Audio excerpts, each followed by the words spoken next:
Already. Right. You've said in the past that again, the techniques and the technologies have changed, particularly in filmmaking, because it's evolving so quickly.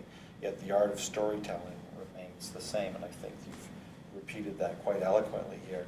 And it's good advice to all writers. Stick with the story. It's got to work as a story, no matter what the medium is. A little bit about structure. You've said stories have to have beginning, middle, end, and of course that can be altered in the new technologies. You can move those around. It doesn't have to be in sequences. We now know from films like Kill Bill and other great new productions that move around in time very freely. Every film we see today will have that aspect to it. Laura Esquivel, who did Like Water for Chocolate, has said that when she first heard you speak about structure, she felt, oh, this is too restrictive, the structure that Mr. Field's talking about. But then when she started dealing with it and thinking about it more thoroughly, she said she found the structure to be freeing.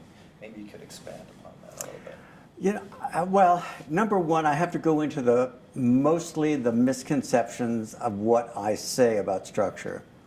Most people think I'm talking about a formula, meaning that there's a certain formula that you have to follow in order to achieve success. So you have to have 30 pages in the beginning, no more, no less. I mean, I used to get calls in the middle of the night. My first act is 32 pages long. What do I do? And telling the story in terms of form rather than formula. What I talk about in structure, it is not a formula. When I talk formula, I talk a formula about 90% of oxygen with 10% of helium, and you have total combustion. That's a formula, and it works the same every single time. If you want to create a dress line, and you have a style of front and back and skirt or dress or pants or whatever, you make the exact same style for small, medium, and large. It's exactly the same, but will never vary. But form is different. Form means it's a space that holds something in place. So if you take a suitcase, for example, you have four sides, you have a bottom and you have a top. Now you can have a small, large, narrow, wide, vinyl, leather, titanium, whatever it is, there, and that suitcase remains the same. That's what it is. It's like a table. What is a table but a top with four legs? And within that top with four legs, you can have a round table, square table, rectangular table, octagonal table. You can have a wood table, steel table, wrought iron table, plastic table, and the form never changes. And what I say about screenwriting is that there's always a form. There's a definite beginning, middle, and end, and a place where the beginning turns into the middle, and a place where the middle turns into an end, and your story has a beginning, middle, and end, but not necessarily in that order. So the opening of English Patient is the end.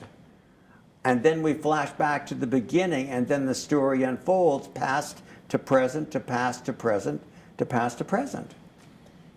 I want to give you a little anecdotal story that you may or may not know, and then you can give us your comments, because I think it really reflects on this question of the novel and the tools that are now available that are much more novelistic, where you can actually enter into a stream of consciousness and where you can reorder time, interiorize the thoughts of the characters and express them on the screen at different times and in different interactions.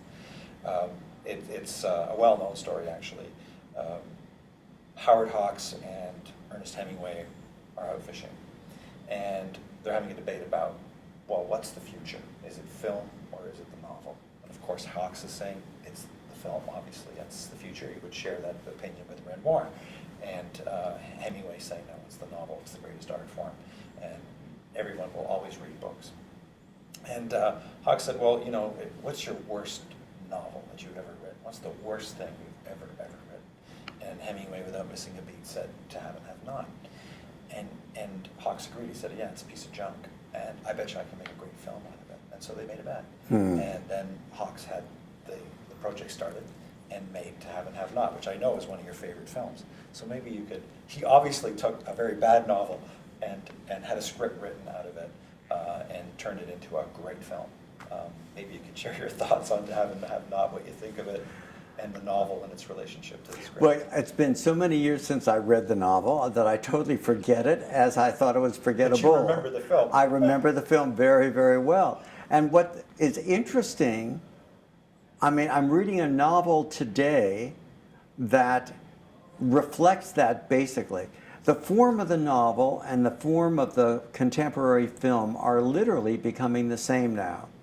Meaning that in many novels that I read at least, the novel I started on the airplane flying up here was that a wine merchant was getting ready to supply his order to a party at a horse stables.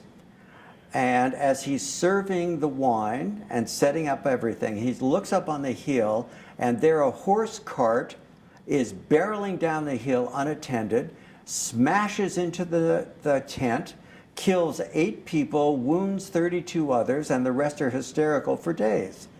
And they find out now that the chances are it may be not an accident.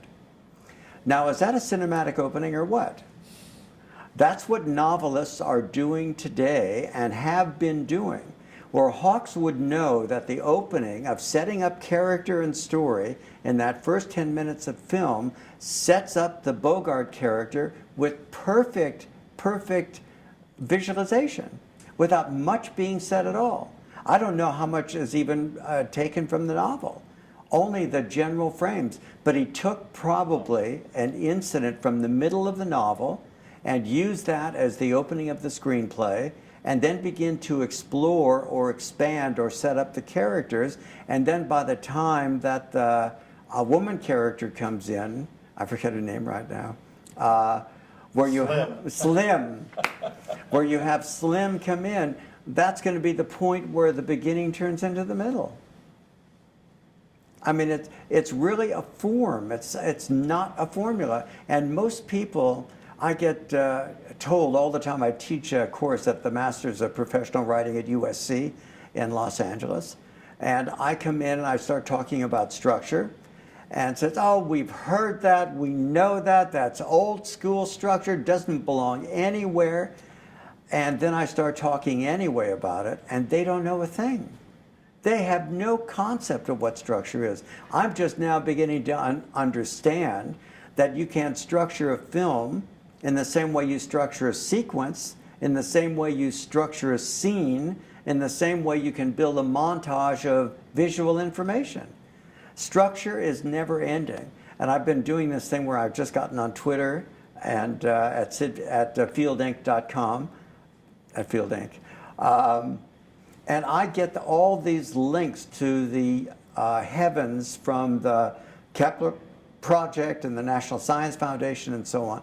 And you see the universe, and you see the forms of the universe are all the forms that we use in our everyday life today. Now, to me, that's amazing. Outside and inside are exactly the same. And we kind of think that's not true, that there must be something different. But it's not true at all. The form of the circle and the wave of the constellations, I mean, we use that in our same thing. We make an ice-blended coffee, or we have a cappuccino, and it's the same waves that are out in the universe, the same thing. Well, it's like we're all connected. So, I mean, I'm digressing. But it's the idea that stories are the same, no matter how they're told. There's a definite beginning, and there's a definite middle, and there's a definite end. And we set up the characters and story in the beginning, we have conflict in the middle, and then we have a resolution of the storyline at the end, and not necessarily in that order. Given all the principles that you outlined in your coursework and in your ideas, what film or films in 2011 have impressed you so far? Because 2011 is not over yet. 2011, no, it's not over. But I'll tell you, the first film I saw this year that impressed me was a film called, a small, low-budget film called Another Earth. And it's the story of a woman who, well, she's a gifted student. She gets drunk one night celebrating her acceptance into MIT. She crashes into a car, kills the wife and children of a musician, of a composer, and she is sent to prison for 4 years for involuntary manslaughter. And she gets out, and suddenly she has this worthless kind of feeling about herself. She doesn't deserve anything. She doesn't want anything because she's responsible. So she goes cleaning the composer's house, her accident had caused the death of his wife and child. And gradually they create a relationship there. And as they are moving in this relationship, another Earth is discovered in the heavens beyond the moon. And nobody knows what it is, but it's a mirror image of Earth. And as she becomes more aware of realizing that she is negating her own life out of guilt, she takes a step toward self-realization, a step toward self-discovery, and she begins to understand the value of life and of self-worth. And as she does that, the Earth gets closer in the far distance, just gets closer and closer and gets closer. The point being that our Earth and whatever other Earth is out there are the same. And it's up to us to make good on the value of this life. That's how I read it. The value of this life and how important it is, because birth is a great gift.